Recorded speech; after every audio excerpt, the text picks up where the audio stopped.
하나님 말씀 사무엘하 13장 23절부터 마지막 39절까지입니다.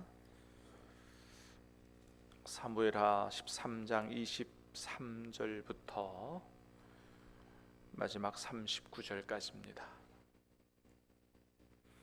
만 2년 후에 에브라임 곁 바알 하솔에서 압살롬이 양털을 깎는 일이 있음에 압살롬이 왕의 모든 이들을 청하고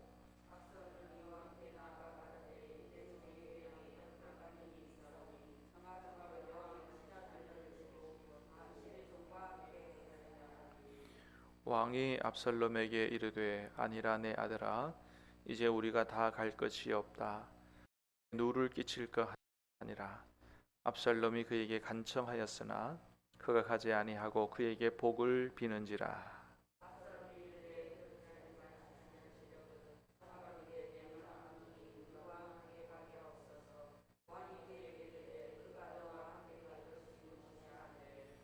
압살롬이 간청하매 왕이 암논과 왕의 모든 아들을 그와 함께 그에게 보내니라.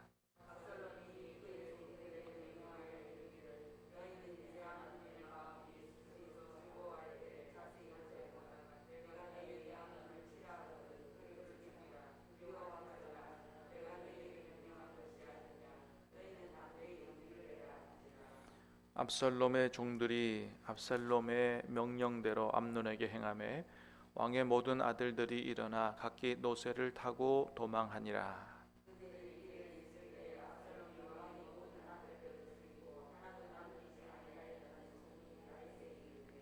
왕이 곧 일어나서 자기의 옷을 찢고 땅에 드러눕고 그의 신하들도 다 옷을 찢고 모셔 선지라.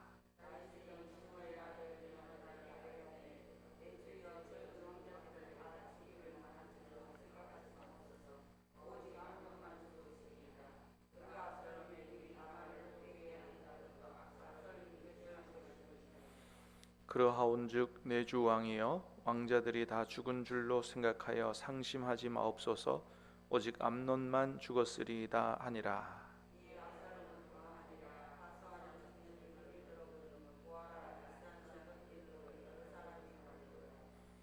요나답이 왕께 아뢰되 보소서 왕자들이 오나이다. 당신의 종이 말한 대로 되었나이다 하고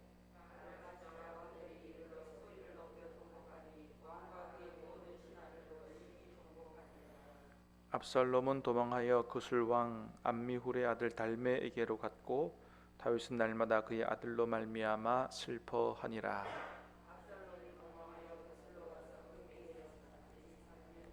같이 읽습니다. 다윗 왕의 마음이 압살롬을 향하여 간절하니 암논은 이미 죽었으므로 왕의 위로를 받았음이더라. 아멘.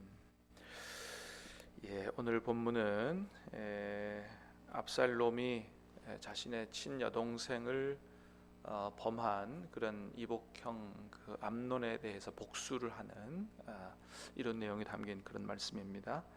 자, 23절, 24절 다시 한번 읽겠습니다. 23절, 24절 시작. 만 2년 후에 에브라임 곁 바알 하솔에서 압살롬이 양털을 깎는 일이 있음에 압살롬이 왕의 모든 아들을 청하고 압살롬이 왕께 나아가 말하되 이제 종에게 양털 깎는 일이 있사오니 청하건대 왕은 신하들을 데리시고 당신의 종과 함께 가사이다 하니. 자, 만 2년 후에 압살롬이 양털을 깎는 일이 있음에 그랬습니다.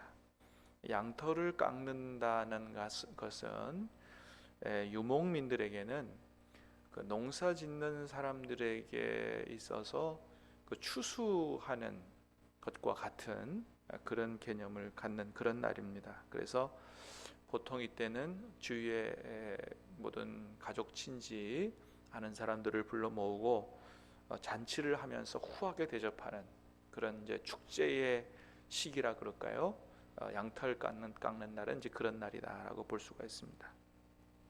그래서 압살롬이 이제 자신의 양털 깎는 날이 돼서 아버지 다윗에게 아버지 신하들을 다 데리고 그렇게 해서 우리 제 양털 깎는 그곳에 형제들까지 다 해서 이렇게 함께 오셔서 즐거운 시간을 가지면 좋겠습니다. 그렇게 이제 초청을 했습니다.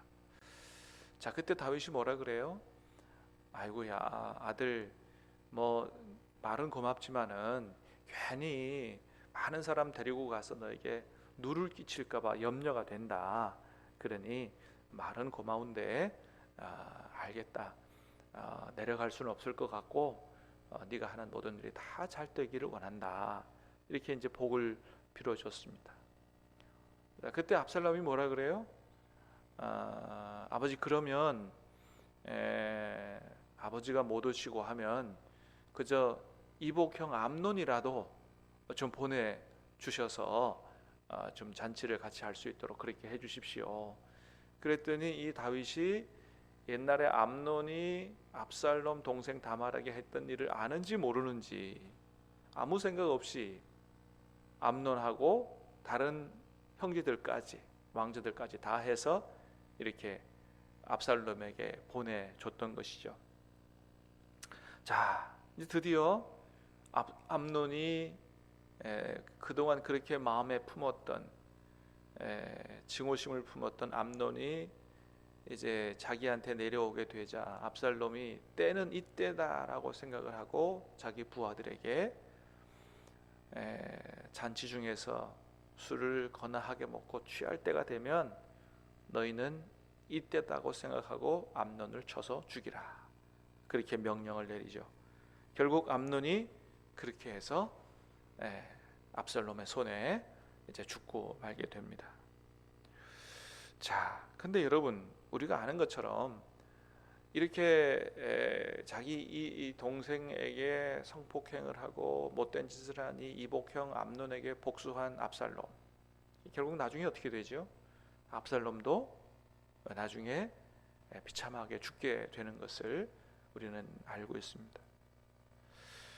여러분, 그래서 오늘 본문을 통해서 우리가 뭘 알게 되냐 하면 암논을 향해서는 죄를 짓고 회개하지 않는 자의 말로는 어떻게 끝나는가, 또 하나 원수를 향한 증오의 끝은 어떻게 되는가 라고 하는 것을 우리가 오늘 말씀을 통해서 잘 보게 되는 것이죠. 여러분, 사실 압살롬의 심정이 이해 안 가는 건 아니에요. 하나밖에 없는 자기 친동생을 성폭행하고 결혼도 안 하고 그렇게 한 이 암논, 그리고 아무런 조치도 하지 않는 아버지 다윗, 이런 걸 바라볼 때 압살롬의 마음은 정말 증오심을 품을 수밖에 없는 거죠. 언젠가는 내가 꼭 복수하고 말겠다. 근데 그게 2년씩 걸렸다는 거죠. 2년씩. 그 증오심 그렇게 오랫동안 품고 있다 보니까 결국 어떻게 나타나게 됐습니까? 형을 죽이고 나중에 자기도 죽게 되는 아주 참혹한 결과로 나타나게 됐다. 여러분, 그래서 주님은 우리에게 뭐라고 말씀하세요? 원수 갚지 말아라. 원수 갚지 마라. 원수를 용서하고 그를 위하여 기도하라고 말씀하시죠. 형제를 미워하는 자마다 살인하는 자다. 그러니까 형제를 향해서는 미워하는 마음도 품지 말라고 말씀하십니다. 이건 다 사실은 우리를 위해서 하시는 말씀이죠. 원수를 위해서 하시는 말씀이 아니고 우리를 위해서 하시는 말씀이죠.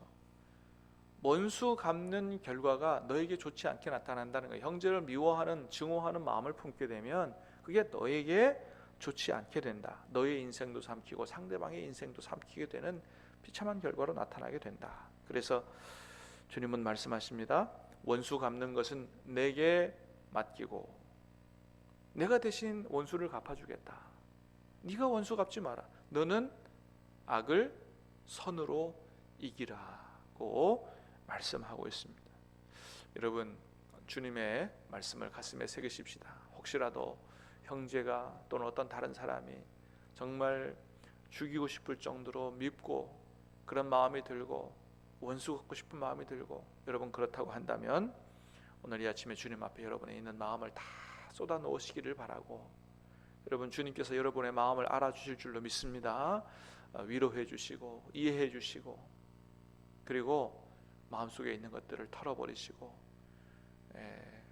원수 갚는 것 주님 앞에 맡기고, 오늘 이 아침에 저와 여러분의 마음속에 악한 마음, 증오심 다 사라지고 우리 하나님이 주시는 하늘의 신령한 은혜와 기쁨으로 충만하게 되기를 주님의 이름으로 축복합니다. 그래야 내 영혼이 살고 내가 살게 된다라고 하는 겁니다. 자, 우리는 오늘 말씀에서 아주 간악한 사람 또 하나를 보게 되지요. 바로 요나답이라고 하는 사람입니다. 자, 32절 말씀 같이 보겠습니다. 32절 시작.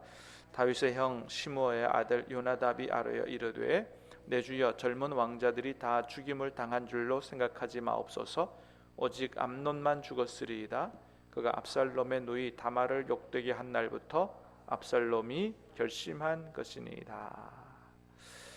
자, 요나답이라고 하는 사람. 자, 요나답이 이제 다윗 앞에서 이 압살롬의 일에 대해서 이렇게 일정 연설을 늘어놓는 거예요. 요나답이라고 하는 사람 앞에서도 한번 나왔죠? 언제 나왔어요? 암논이 자기 이복 여동생 다말을 막 연애하고 사모하고, 어떻게 해서든지 내 부인 삼고 싶다 막 이렇게 상사병 났을 때 다말을 그러면 잡아뜨려라, 옛날 그런 말로 범해라, 가져라, 이렇게 해서 악한 꾀를 내줬던 사람이 요나답이죠.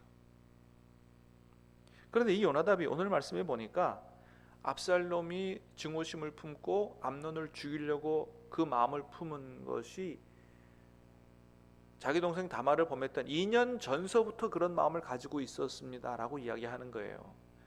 압살롬이 형 이 암논을 죽이려고 하는 마음을 가졌다고 하는 것을 벌써 2년 전부터 알고 있었던 것이죠. 그런데도 어떤 아무런 조치를 하지 않았다는 거예요. 어떤 수를 쓰도록, 야, 이렇게 하다가 정말 큰일 나겠다, 살인사건 나겠다, 다윗 왕에게 좀 가서 이야기를 하든지 무슨 대책을 마련하든지 해야 돼. 전혀 대책도 마련하지 않고 신경 쓰지 않고. 그러니까 이 사람은 어떤 사람이냐 하면 이런 거예요. 다른 사람이야 살든지 말든지, 살든지 죽든지 자기 자신만 잘 살면 된다, 이런 식의 사고를 가진 사람이죠. 그래서 여러분 앞에 3절에서도 뭐라 그래요? 자, 3절에 보니까 그랬어요. 암논에게 요나답이라 하는 친구가 있으니 그는 다윗의 형 시므아의 아들이요, 뭐라고요? 심히 간교한 자니라 그랬어요. 아주 간교한 자다, 간교한 자다. 그러니까 이 사람은 그저 다른 사람에게 자기가 인정받고 환심을 살 수만 있다면 그 사람이 원하는 대로 악한 꾀라도 막 이렇게 내주는, 다른 사람의 마음을 얻는 일이라면 옳지 않은 이런 것도 막 제안해주는, 그 사람의 마음에만 들게 하는 이런 식의 사고를 가진 아주 간교한 사람이다 라고 하는 것을 이야기해 주는 것이죠. 여러분, 하나님은 오늘 요나답의 모습을 우리에게 보여주시면서 그런 말씀하시는 거예요. 너희는 절대로 이렇게 살면 안 된다 라고 말씀해 주시는 거죠. 사랑하는 여러분, 우리는 모든 일을 하나님 앞에 내어 맡기고 하나님께서 기뻐하시는 대로 살아야 할 줄로 믿습니다.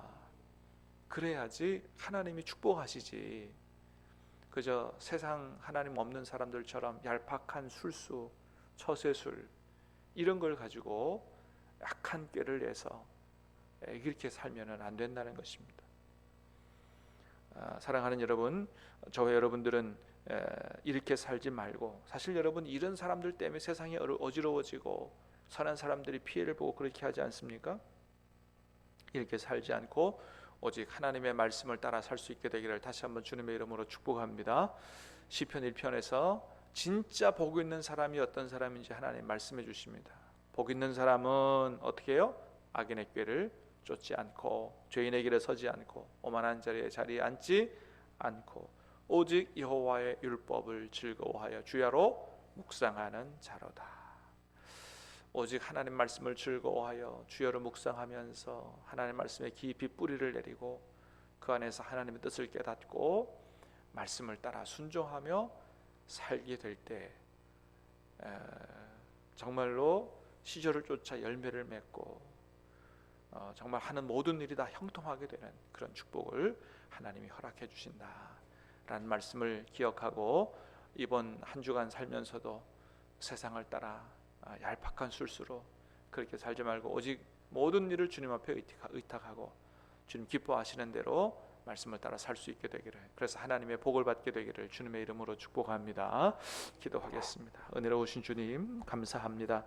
오늘 이 아침에도 우리에게 생명의 말씀을 허락해 주시고 우리가 또 한 주간 어떻게 살아가야 될지 하나님 깨닫게 해 주심을 감사합니다. 압살롬처럼 살지 않게 해 주시고 요나답처럼 살지 않게 해 주시옵소서. 살다 보면 참으로 인간관계가 틀어질 수도 있고 또 암논같이 아주 나쁜 사람도 만날 수 있을 터인데 하나님, 그럼에도 불구하고 모든 원수 갚는 일은 하나님께 내어 맡기고 미움을 갖거나 증오심을 갖거나 원수 갖고 싶어하는 마음이 우리 안에 들지 않도록 하나님께서 지켜주시고 오직 성령의 충만함으로 주님의 인도를 따라 살 수 있도록 도와주시옵소서. 우리의 인생의 생사화복이 하나님의 손에 있는 줄로 믿습니다. 하나님께 내 모든 것들을 내어 맡기고 기도하며 오직 하나님 기뻐하시는 대로 살아 하나님이 하늘로부터 땅으로부터 주시는 진짜 풍성한 복을 누리고 사는 우리 모두가 될 수 있도록 은혜를 내려 주시옵소서. 예수님 이름으로 기도하옵나이다. 아멘.